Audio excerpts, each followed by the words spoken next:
Во оваа видеосесија ќе покажеме како се внесуваат девизни курсеви за одредени валути во Microsoft Dynamics NAV.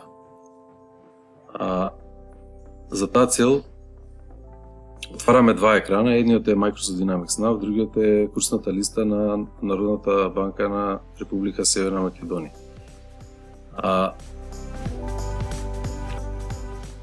Го бараме екранот во кој што се наоѓаат листата на валути.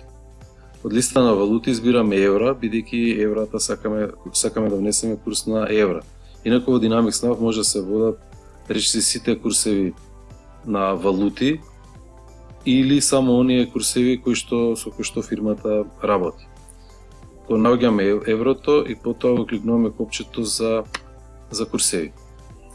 Ја сортираме листата на девизни курсеви за да последниот датум ни дојде прв и при тоа гледаме дека последниот датум ни е 5 мај, а во курсната листа за 6 мај всушност е 614933 и за 5 мај било 614933.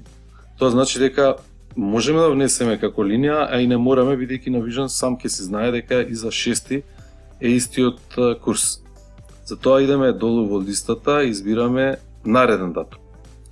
Наредниот датум за еврото покажува дека курсот е 61.449.50. Креираме нова линија во која што ставаме 0.7.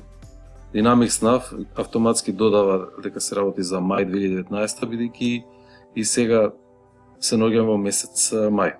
И потоа било прикуцуваме или само изменуваме, петка ставаме, кај курсот треба на две места да се стави, и кај износ и кај прилагоден износ.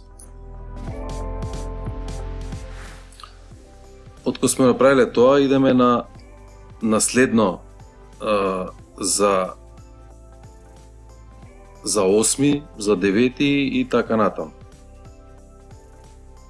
Едноставно е, откако ќе завршиме, кликнуваме на ОК и продолжуваме со работа.